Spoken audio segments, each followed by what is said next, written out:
Ya. Entonces, comenzamos con el tema de hoy día que de por sí va a ser fracturas, luxaciones, esguinces, trauma medular y trauma craneoencefálico. Entonces, para empezar, fracturas, luxaciones y esguinces, los básicos. Entonces, a ver, voy a poner acá, vamos a caminar. Ya. Entonces, primero comencemos con las partes que componen la función motora. Voy a desactivar esto.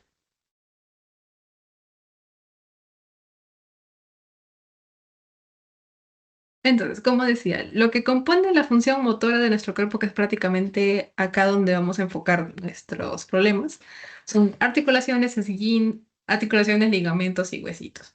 Entonces, bueno, acá como se puede ver son las articulaciones, bueno, algunos ejemplos, porque no son todas, ¿no? Pero más que todas las articulaciones lo que van a permitir y lo que nos interesa es que permiten el movimiento. Articulación, ven acá cómo es, o sea, la rotación, el tipo de movimiento que va a hacer. Ya. Articulaciones permiten el movimiento. Entonces,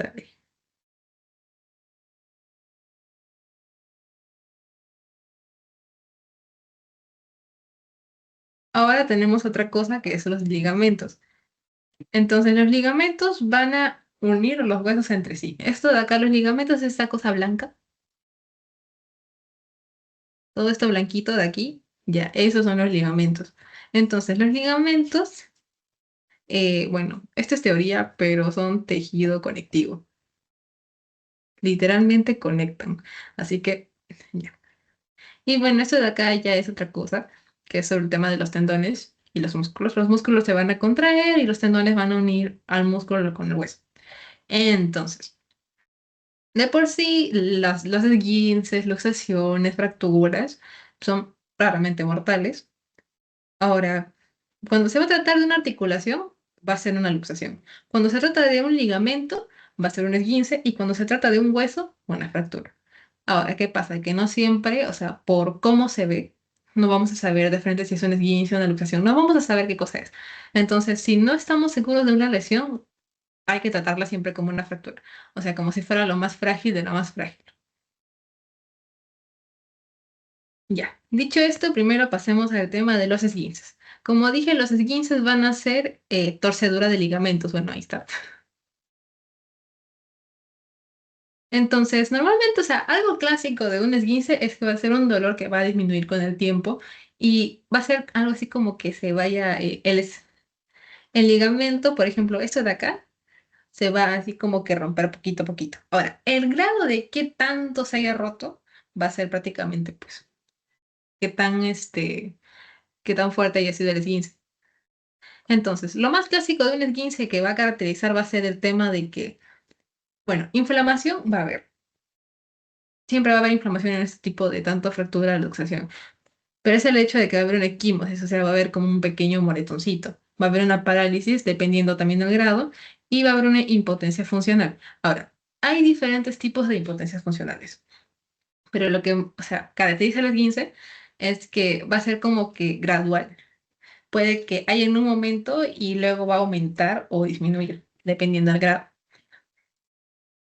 Por ejemplo, en el grado uno, lo que vamos a ver es que primero va a ser una distensión parcial. No hay rotura, eso sí, o sea, a lo máximo va a haber así una pequeña separación ahí, pero no hay rotura de esguince. Ah, y algo que me olvidé es que la inflamación en el esguince va a ser parcial, va a desaparecer, no como los otros que va a estar persistente. Entonces, va a haber una distensión de esto que va a ser parcial. La articulación, donde se va a encontrar este esguince, va a estar hinchada. El dolor va a ser variable, pero eso sí, el movimiento va a ser normal. O sea, todavía vas a poder moverte. En cambio, cuando ves acá un grado 2 ya va a haber una rotura parcial o total. Total no tanto, ya más que todo en la parcial. Porque la total ya más que todo va a ser un grado 3 que puede haber incluso un hueso arrancado. Entonces, acá el dolor va a ser intenso. Un momento, voy a bajarle la lucecita.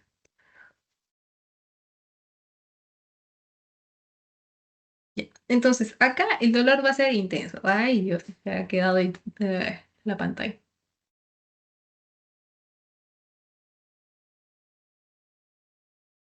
Obviamente esto lo voy a tener que editar. Ya.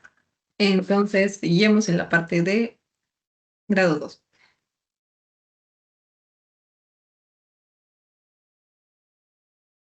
Entonces, acá va a haber ya más que todo un movimiento normal, o sea, a comparación del primero donde todavía podías mover algo, ya acá sí ya va a haber un movimiento normal donde puedes incluso estar como que arrastrando la articulación o la parte que le continúa. Entonces, ya. Y obviamente, pues la recuperación va a tardar más tiempo. El grado 3 de plano ya va a ser un ligamento que ya va a estar arrancado del hueso, totalmente. Esto de acá ya requiere un tratamiento que sea quirúrgico, que tiene que ser diagnosticado con rayos X y bueno, van a tener varias secuelas. Entonces, algo importante del grado 3 simplemente el hecho de que, acuérdense, hueso arrancado. Todo lo que tenga que ver con ya un hueso afectado, tratamiento quirúrgico. Ahora, los primeros auxilios más que todo los pongo acá porque va a tener que ser aquí, pues,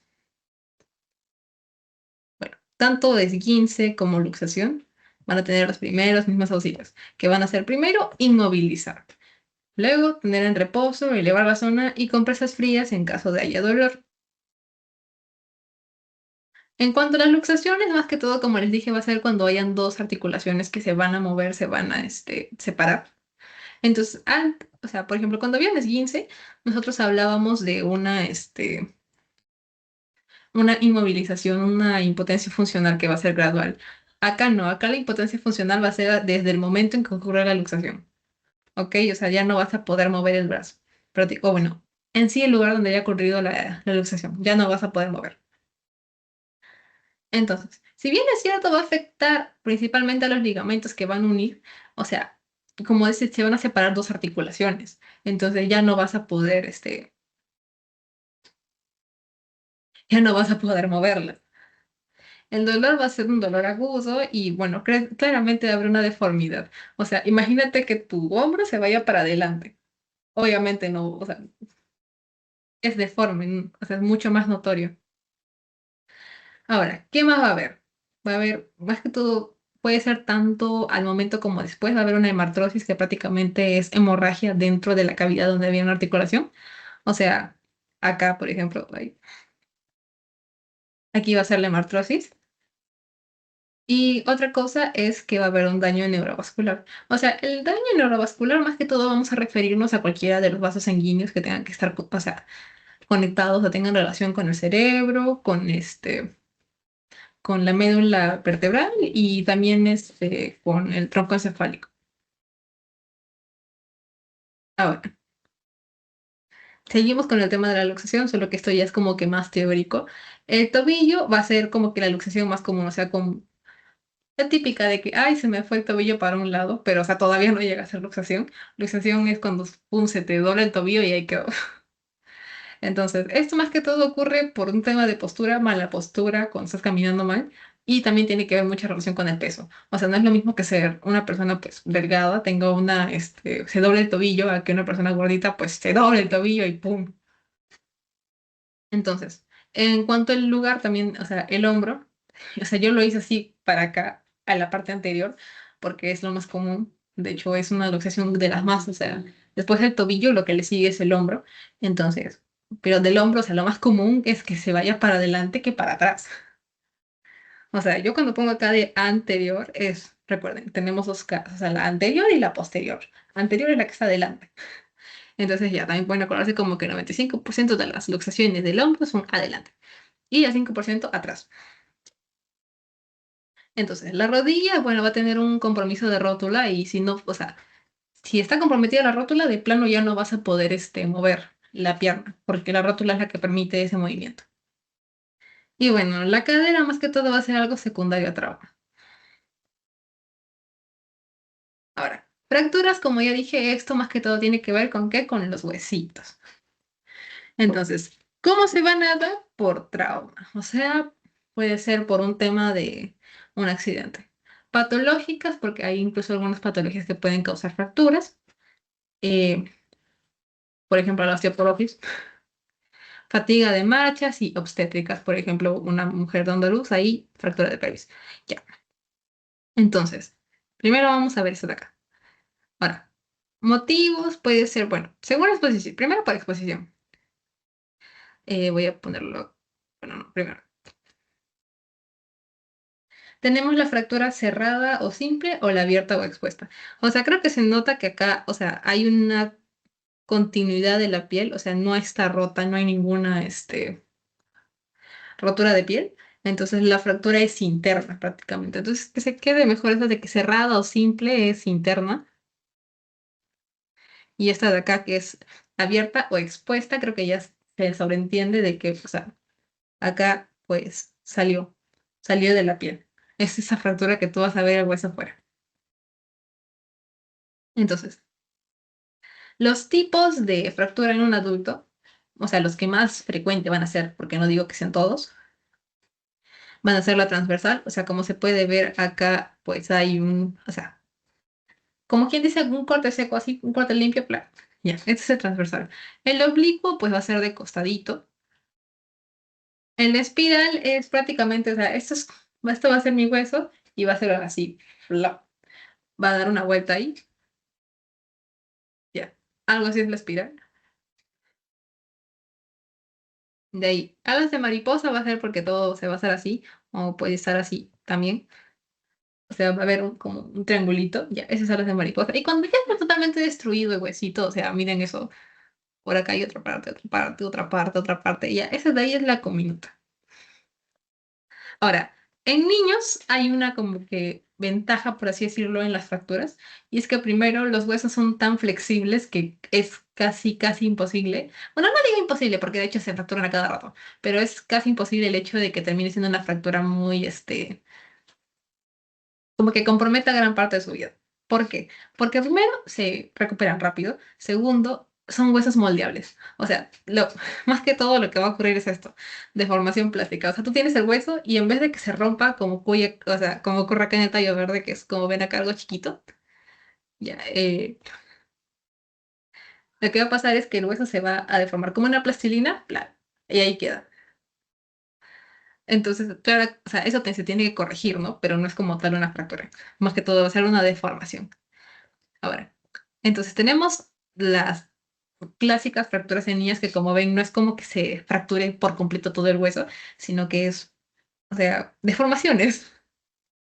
Tenemos esta de acá que es tallo verde y esta de acá que es en botón. O sea, o sea, bueno, ¿cómo las diferencian? Pues literalmente una es un tallo que parece roto, si se dan cuenta, es acá literalmente. No, o sea, no es como que termina de fracturarse todo el hueso. Y en cambio el botón, o sea, acá está. Esa partecita como que se llega a deformar, o sea, no se fractura, se queda ahí.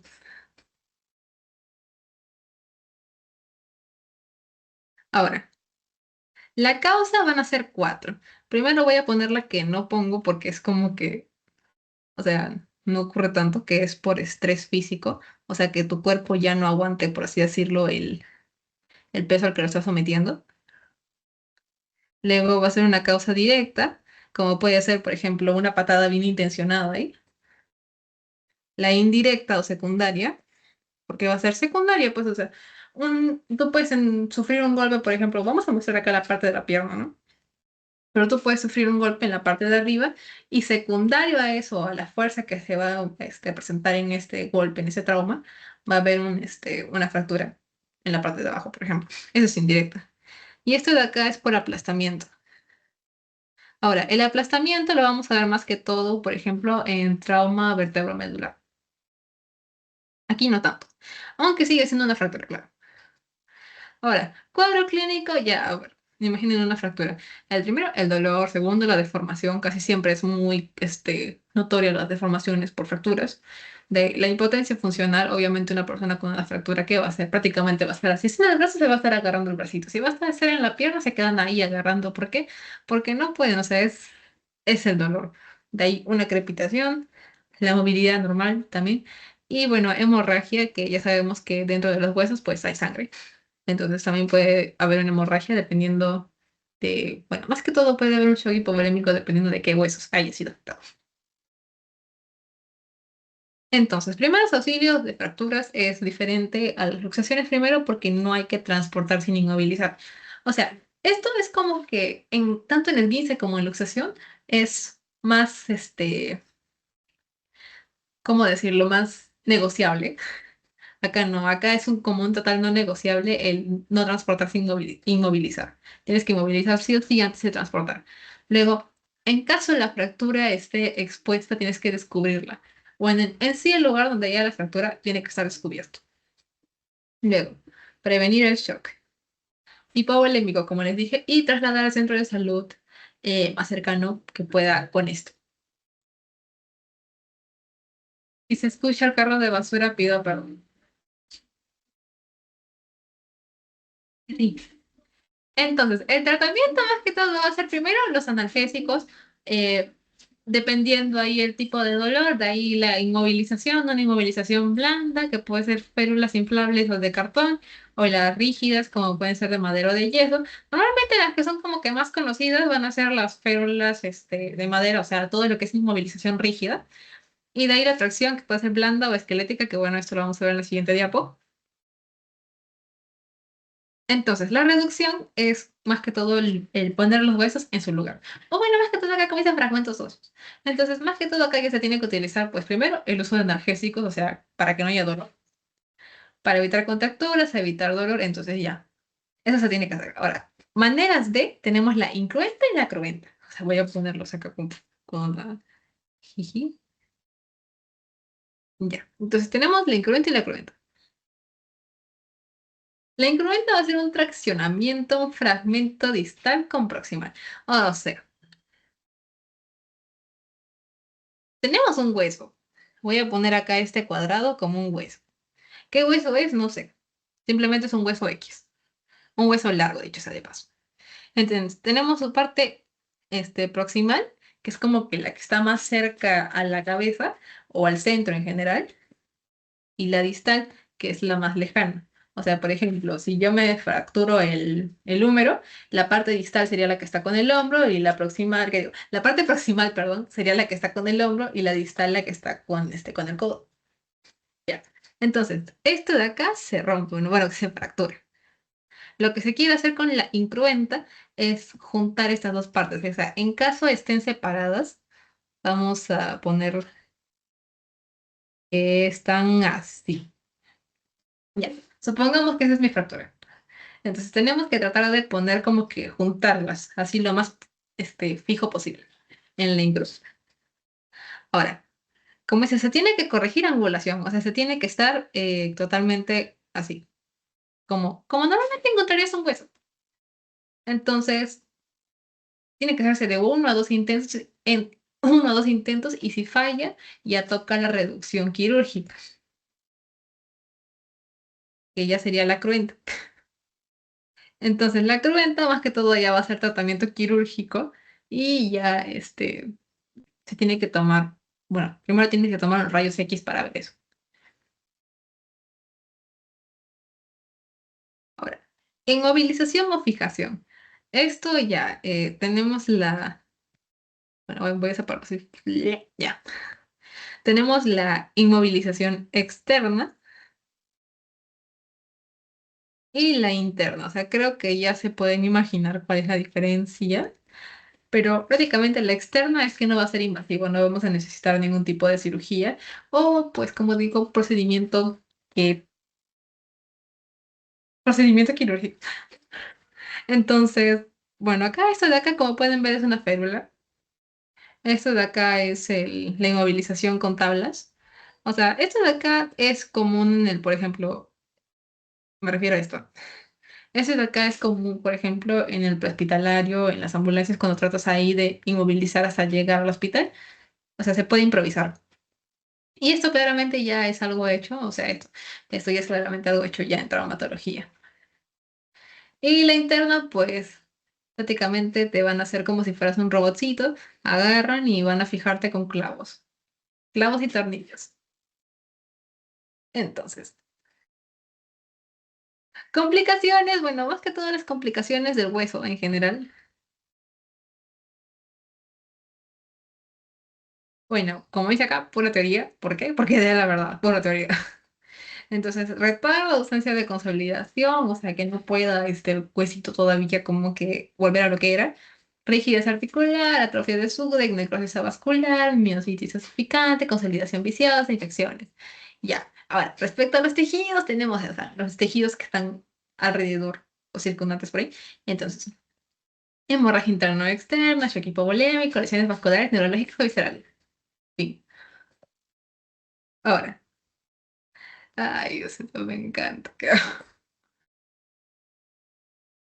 Mala praxis de las inmovilizaciones. Que ocurra una lesión en el, ¿cómo se llama? En la vena, arteria o nervio. Puede haber lesiones en ellos, sí. Por ejemplo, un hueso fracturado prácticamente es algo así como un cuchillito. En algunos casos. Entonces puede que en el momento de que tú quieras inmovilizarlo o, por ejemplo, hacerle incruenta, ocurra esto de que pueda romper un vaso, tocar un nervio, tocar una arteria. O sea, no. Luego que por no haber hecho bien una inmovilización queda un defecto en la articulación. Infecciones, ya saben que de por sí, o sea, no necesariamente es por la inmovilización, sino es el hecho de que de por sí algo que está expuesto ya está expuesto a infección. Por ejemplo, la fractura abierta. Expuesta a infecciones desde el momento en que el huesito sale de la piel. Ya. Lesión de médula espinal. Bueno, este es en el caso más que todo del trauma craneoencefálico y trauma vertebromedular, pero sí, también puede ocurrir. Ahora, las fracturas abiertas, ¿cómo se tienen que inmovilizar? Como cerradas. Ahora, con control de hemorragia antes de descubrir, lavar y desinfectar, y cubrir y trasladar. Más que todo trasladar, ¿ya? O sea, no, en cuanto a fracturas abiertas no hay como que mucho que hacer, simplemente es el hecho de inmovilizarlas. Hay un, ya, más que todo es el hecho de inmovilizar y trasladar.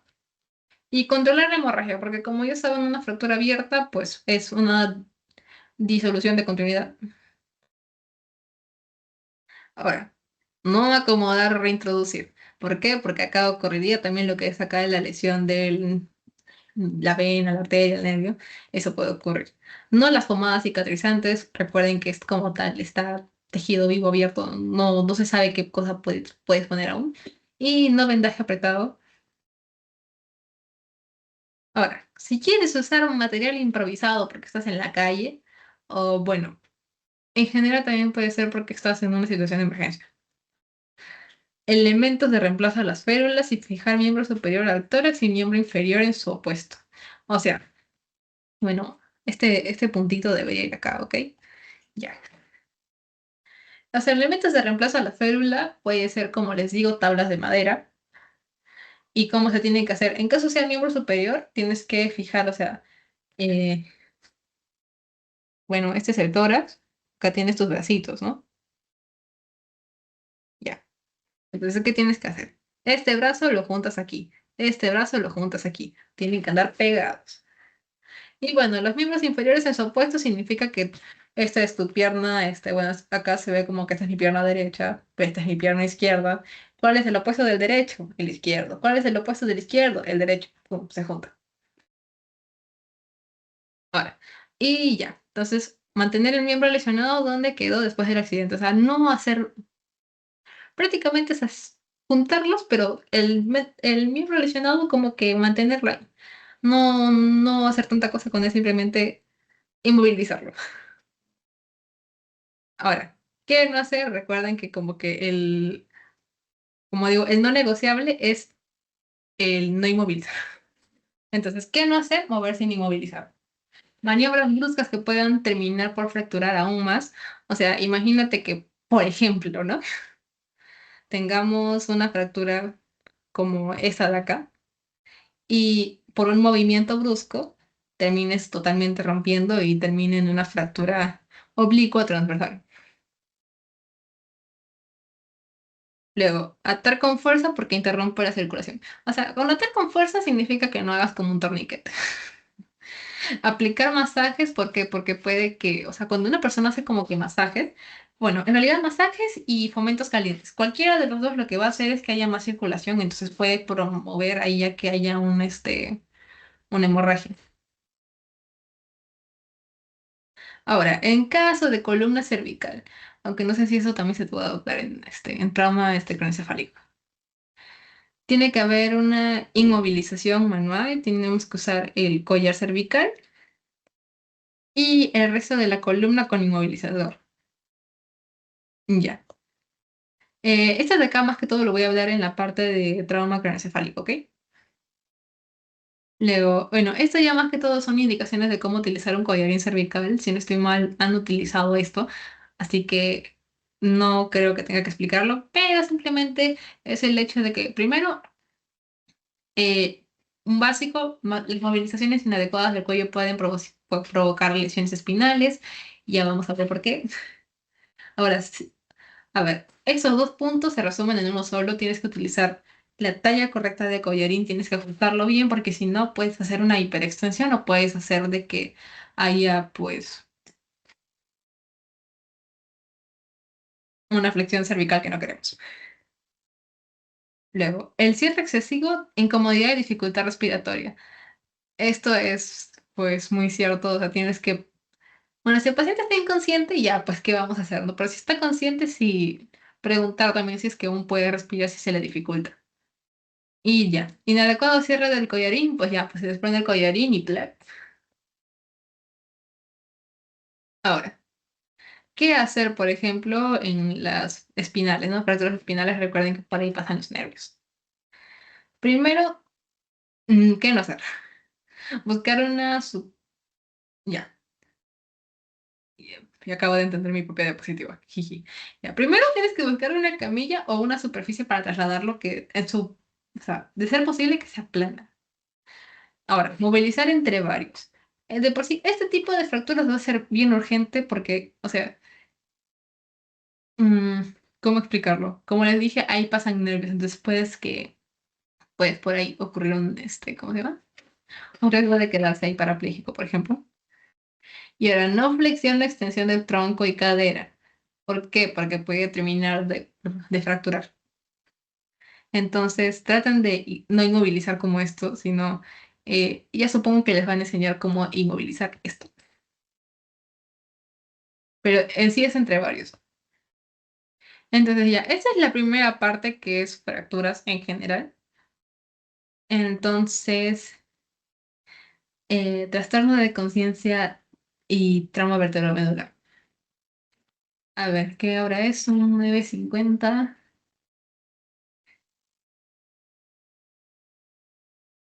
Mm,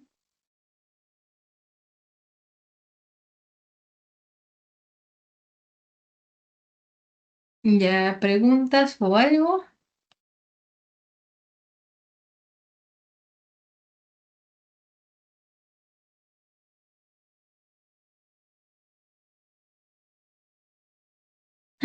Ya, pasamos a trastorno de conciencia, te y TVM.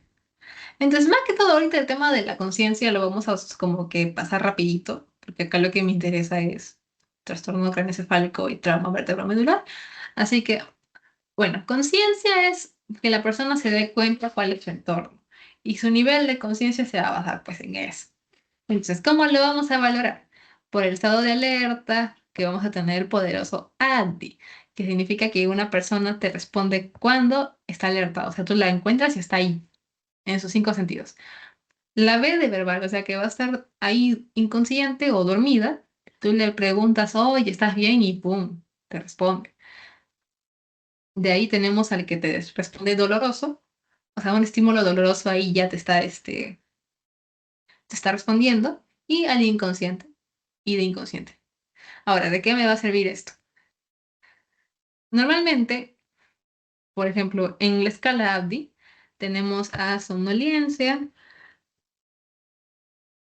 confusión, estupor y coma. Ahora, ¿qué es lo que como le digo, ¿de qué me sirve ABDI? Que prácticamente una persona somnolienta la despiertas con cualquier estímulo verbal. Al confuso, lo chistoso es que el confuso está a veces alerta, como puede estar así a la hora de verbal. Pero normalmente sí. Está desorientado, pero alerta. El estupor despierta estímulos dolorosos, entonces ahí va la D. Y el coma, pues está inconsciente. Ya. Ahora, también orientado en tiempo, espacio y persona. A esa persona tú puedes llegar y decirle, ¿sabes qué? Por ejemplo, ¿no? Le dices, ah, ya, ¿cómo te llamas? Tu nombre completo, persona. ¿Sabes qué día estábamos? O ya, o qué día estábamos, qué momento del día es. Ese es tiempo y espacio. Puede que estés en un hospital y dices, ¿sabes en qué hospital estábamos? Y si ya quieres irte a lo largo, sabes dónde estábamos, en qué distrito, algo así. Entonces ya, eso es orientación en tiempo, espacio y persona. Ahora, también por cómo responde coherentemente, como puede que no, y de ahí pues obedecer órdenes. O sea, si se dan cuenta, va a parecer un poquito al tema de la escala de coma de Glasgow. Entonces, al somnoliento lo vas a despertar con facilidad. O sea, va a estar durmiendo y ya. Ahora, el tema es que obedece órdenes, verbales como físicas. Sin estímulo caen en somnolencia nuevamente. O sea, literalmente estas personas tú las hablas y dejas de hablarles un rato y ya están nuevamente ahí. Ahora, una persona confusa puede estar alerta como puede estar respondiendo solamente al orden verbal. Normalmente, como dice acá, es el hecho de que va a estar desorientado. Enturbiamiento de conciencia. También se puede decir que es como que una pues, o sea, etapa entre la somnolencia y el estupor y va a responder a órdenes verbales simples. Verbales, no, o sea, no hay como que confundirlo tanto con las físicas. El estupor va a ser pacientes que van a despertar estímulos dolorosos. O sea, ya tienes que ahí, por ejemplo, la parte de los ojos o pellizcarlo. De por sí no va a responder a órdenes físicas. Verbales puede que sí, como puede que no. Y va a tener movimientos no sincronizados. Ahora, una persona en coma o inconsciente no va a despertar, no va a responder a estímulos. Y ahora, puede que la estimulación dolorosa como que provoque posturas anormales. No siempre, pero puede ser. Entonces, tenemos acá Voy a mandar la palabra en el chat, porque esto sí ya... Y una poderosa fotito ahí.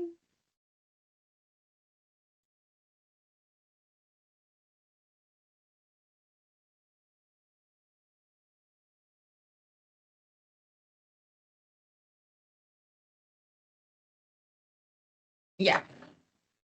Entonces, tenemos a la poderosa escala de coma de Glasgow, que ya no sé cuántas veces las vengo repitiendo en este curso. Entonces, nuevamente lo voy a decir, no, porque se supone que este punto ya lo saben. Quiero creer. Entonces, nuevamente tenemos la respuesta ocular, la verbal y la motora. La ocular, nuevamente, esto ya puede ser con el tema de Audi. La verbal es algo que también ya pueden ir evaluando. Ajá, ahí está. Ahora, la clasificación del TEC va a ser más que todo, bueno, trauma craneoencefálico. Va a ser por qué tan mal está en la escala de coma de Glasgow. Entonces, recordemos que la escala, o sea, los básicos, eso sí, ya nunca lo voy a, nunca no lo voy a decir. Entonces, ¿qué digo? Tenemos del 3 al 15 donde el 3 es prácticamente coma y el 15 está perfecto.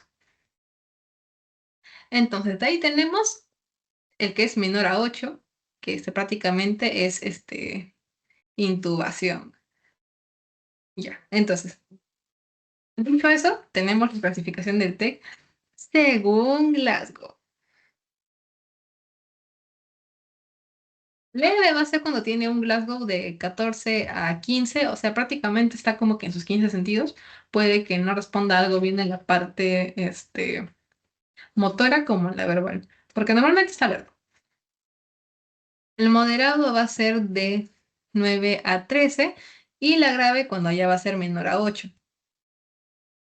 Dicho sea de paso, una injuria craneal severa va a hacer que de frente se vaya a la grave.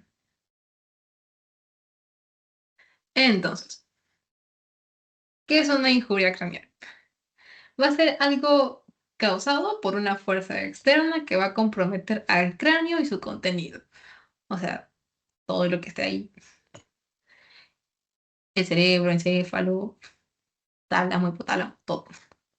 Ya. Las manifestaciones, pues estado de conciencia, amnesia, déficit neurológico que ya se puede evaluar con la escala de coma, convulsiones, porque nunca se sabe cómo puede reaccionar. Recordemos que las convulsiones pues, son una reacción exagerada. Y bueno, un etcétera. Todo lo que tenga que ver con la parte neurológica son las manifestaciones de un TEC. Ahora, causas. O sea, acá no me voy a ir bastante, pero es el hecho de que accidentes es causa de hospitalización. Ahora, las caídas es la principal causa de muerte. ¿Por qué? Por un tema de injuria craneal. De ahí la violencia es la principal muerte por trauma craneoencefálico y bueno, puede ser deportes, pero es como que la menos frecuente. Casi nunca ocurre. Ahora, bueno, esto es prácticamente pulteo. Eso ya no me voy a enfocar tanto. Simplemente, o sea, lo único que sí es importante es que de todos los traumas craneoencefálicos, solamente el 5% van a ser severos, o sea, y de esos, pues un 30% de mortalidad. Ahora, ¿qué vamos a encontrar? Hemorragias y otras lesiones que comprometen la sustancia gris cortical, el daño axonal difuso, o sea que no va a haber una buena transportación, bueno, un buen transporte de la comunicación entre qué hacer y qué no hacer en el cuerpo, y el daño secundario por edema y ocupación de espacio. Ahora, daño secundario, daño primario, esto se ve acá. Las lesiones primarias son inevitables porque de frente va a ser lo que haya causado el trauma. Todo lo que haya causado el trauma directo es las lesiones primarias, que van a ser las fracturas, las contusiones, las laceraciones, la lesión axonal difusa. Todo eso no se va a poder evitar porque es lo que de por sí va a causar el trauma. Ahora, lo que sí podemos evitar son las lesiones secundarias, como monitorizar hematomas, edema cerebral, hipertensión intracraneal, que eso lo vamos a ver ahorita, las lesiones hipóxico-isquémicas, todo eso sí se puede evitar con seguimiento. Entonces, acá tenemos el trauma cerrado, en este caso, pues el trauma craneoencefálico cerrado y el abierto. Bueno, acá en el cerrado, más que todo, va a ser por latigazo o síndrome de latigazo, que va a ser de atrás hacia adelante. Es como que lo más frecuente. Y bueno, o sea, como se puede ver, no es como que haya una fractura, sino que es interno. Ahora, este de acá que es abierto, sí se va a ver una fractura. O sea, se puede ver como en la bala, y por ejemplo, la bala ingresa y sale. Plum. Ya. Ahora, tenemos tipos de hematomas. En cuanto al hematoma, vamos a tener el hematoma epidural y el subdural agudo. Primero, vamos a ver esta imagen bonita que ya. Entonces se puede ver que primero vamos a irnos con el epidural. El epidural va a ser, o sea, irónicamente ya, porque acá dice que el más, o sea, el que te da un hematoma subdural agudo va a ser el trauma moderado severo. Irónicamente, el que hace más daño, más, o sea, daño más rápido, por así decirlo ya, va a ser el epidural. O sea, que se puede ver que es como que en forma de uña o puñal, o sea, o sea, se ve que arrima el cerebro, ¿no? Ya, ese es el epidural y se ve como una imagen bicóncava. El subdural, como se puede ver, es o sea, de acá, encima. O sea, no afecta, ¿ven? No es como que se vaya para adentro, sino está encimita o por fuera de ahí. Entonces, el epidural, que es lo que hemos visto que está como que para adentro, está entre la dura madre y el cráneo, y normalmente la causante va a ser la arteria meningia media. Y bueno, puede haber fractura de temporal. Y en la subdural, que hemos visto que es esta de aquí, va a ser de origen del vaso venoso. Y bueno, como dice, puede ser por un TEC moderado severo. Ahora, el daño axonal difuso, bueno, va a haber una alteración de conciencia persistente porque no va a haber comunicación. Y bueno, no hay hallazgos radiológicos, así que más que todo es por clínica de ver ahí. Ahora, traumatismo de cráneo. Vamos a poner esto como que es de la base de cráneo. Entonces tenemos, voy a poner esto en blanco. O ahí, ya. Tenemos los ojos de mapache, o signos de mapache. Esto de acá, que, o sea, es que se va acá detrás de la oreja, así como que un pequeño. En realidad se ve así como, ¿cómo decirlo así? Así se ve más o menos. Eso de ahí es el signo de Battle o Battle, no sé. Ya, Battle. Y bueno, eso de acá que se puede ver ahí, eso es exposición de líquido cefalorraquídeo. Ahora, ¿cuándo ocurre cada uno? Como les dije, esto es más que todo traumatismo de base de cráneo. Entonces, aquí es cuando hay un traumatismo de base de cráneo anterior, el de Battle cuando hay uno posterior y el LCR cuando hay uno medio. De ahí. La triada de Cushing va a ser hipertensión intracraneal. Entonces, ¿qué tengo que decir ahí? Pues nada, hipertensión, bradicardia y bradypnea. Solo por si acaso, es hipertensión sistólica. Recuerda que tenemos la sistólica y la diastólica. La sistólica es normalmente el número más grande, entonces va a haber una hipertensión sistólica. De ahí una bradicardia y una bradypnea. O también puede haber también una menor frecuencia, no sé si está bien. Lo pongo así también para que menor frecuencia respiratoria. Ahí también queda bonito. Solo por si acaso. Ya, ahora. No, normal, o sea, de por sí, cuando hay una hipertensión endocraniana, va a ser cuando haya 20 milímetros de mercurio. Ya, pero cuando es mayor a esta y es mayor a 33, ya va a afectar al centro vasomotor, al respiratorio y al cardioinhibidor. O sea, en sí afecta a las funciones básicas. Luego, traumatismo vertebromedular o TBM. De acá, o sea, lo importante es que el 15 al 20% van a dejar déficit completo. Ay, me estoy volviendo roca, perdón.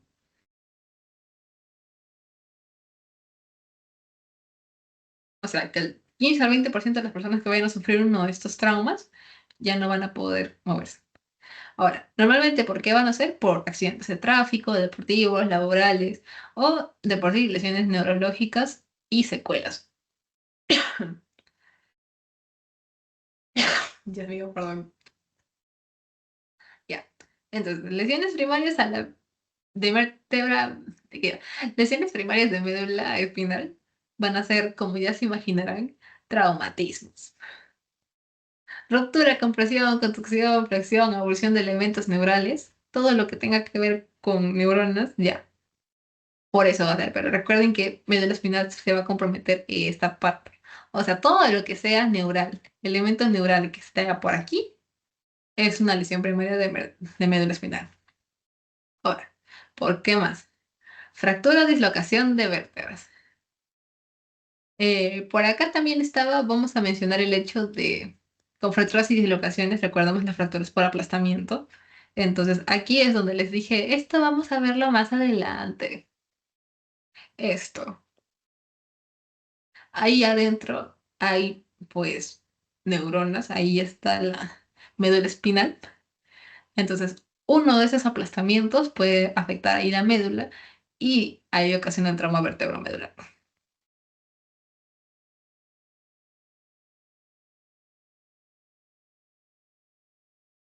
De ahí, pues, penetrante por armas y digamos que la bala, ¡pum!, cruzó por acá y dañó la médula. Desplazamiento de huesos, nuevamente puede ocurrir lo que ocurre con el aplastamiento, o de por sí como desplazamiento de huesos también puede ser la incruenta, por ejemplo, para el momento de tratar de poner los huesos en su ubicación. Ya. Y como ese caso de lesiones primarias en médula espinal. Ya. Ahora, las lesiones secundarias, como ya se podrán imaginar, es todo lo secundario a esto. Que pueden ser las lesiones vasculares, lesiones medulares sin daño a columna, eh, de ahí trauma cerrado y fracturas en la columna dorsal. Ahora, en cuanto a la Ay, Dios mío.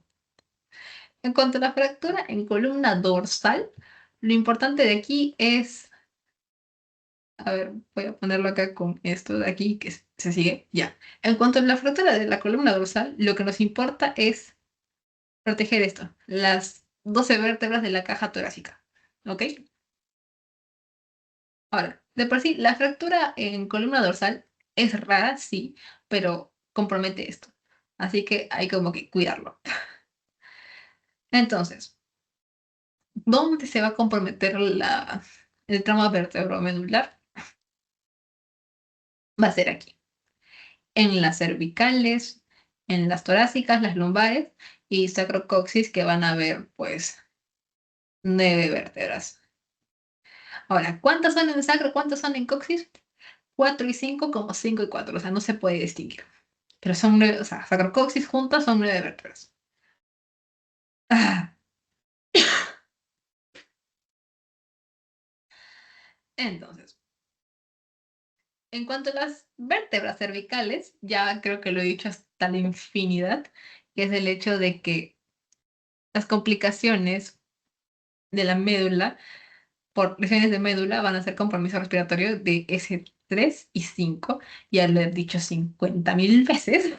Por acá pasa el nervio frénico va a inervar el diafragma, si dejas de inervar el diafragma, dejas de respirar. Ya. Entonces, ¿dónde se ubica?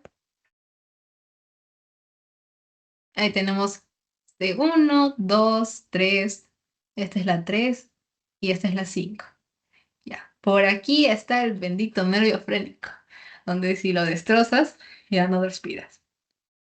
Ahora, el shock medular prácticamente es que va, pero, o sea, supongamos que el shock medular, no digo que sea siempre, ¿ya?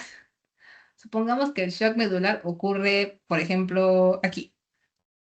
Todo lo que ocurra, o sea, todas las funciones neurológicas que inerven o sientan debajo de esto, ya no van a sentir. Tú puedes sentir hasta por acá, que son las vértebras torácicas, pero debajo de tu shock medular ya no sientes, no tienes ninguna función neurológica. El trauma de sacro, o sea, esta parte de acá, son transversales, o sea, recuerden así, plac, o sea, este es tu sacro y va a ser así, plac, ya. Es rara, van a ser secundarias a caídas, o sea, tú te caes o, por ejemplo, o sea, también ocurre que es cuando vas sentado en el carro y das a salta el carro por un, ¿cómo se llama? Por un rompemuelle y pum, caes en seco. También puede ser por eso. Y bueno, es una posible lesión penetrante. Y ya. La fractura de coxis, lo mismo que sacro, solo que recuerden que coxis es como que más, es como una puntita, chiquitita, así como una espadita, entonces ya va a ser más dolorosa. Incluso, o sea, las secuelas van a ser más que todo, va a ser frecuente, más coxis que sacro. O sea, ¿qué es más fácil de romper? Dime, ¿un huesito chiquito o un hueso grande y para remate un poco más, corpulento, por así decirlo, más gruesito? Obviamente que coxis, que es más chiquito. Entonces es secundaria a caídas, también va a ser más dolorosas. Hasta un año después vas a seguir sintiendo dolor y pues son más frecuentes. Y ya, eso fue toda la clase. Ahora, con permiso, tienen preguntas y si tienen preguntas voy a responderlas por WhatsApp porque ya no doy más con la voz. Voy a mandar el post.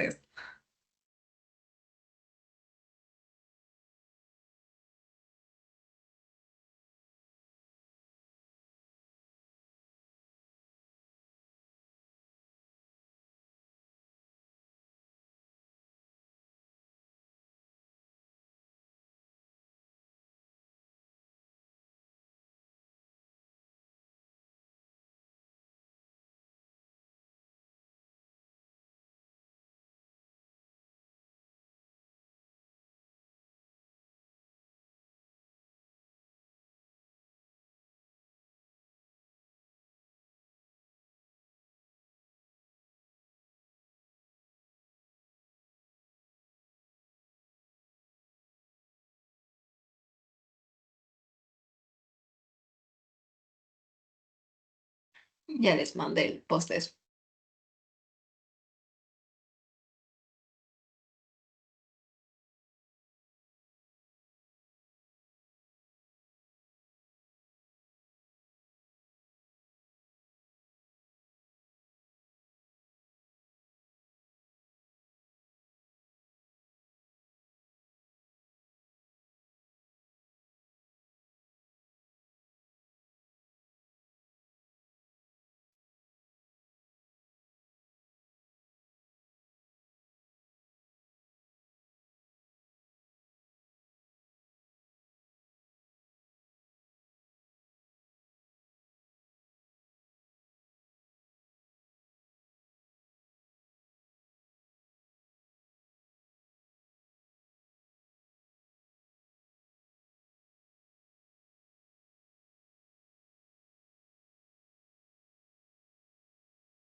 Ya.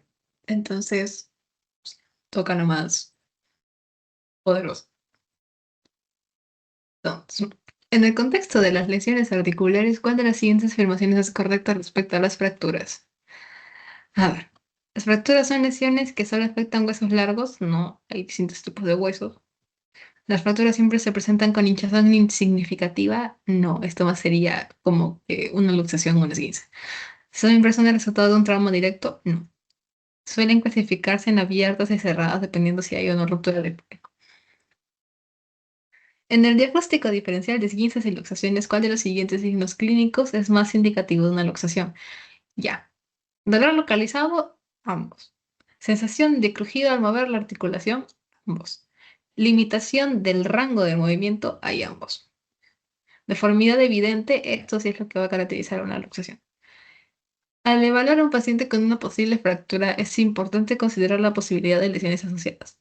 ¿Cuál de las siguientes lesiones es más comúnmente asociada a un esguince?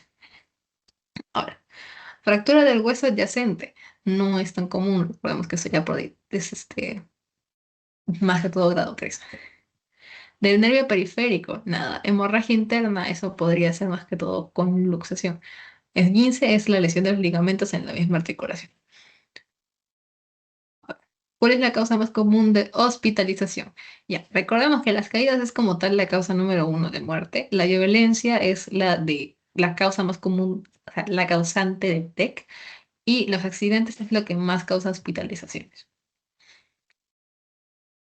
¿Cuál es la complicación común en pacientes con lesiones medulares en los segmentos cervicales debido a la afectación del nervio frénico? O sea, más regalado no pudo estar.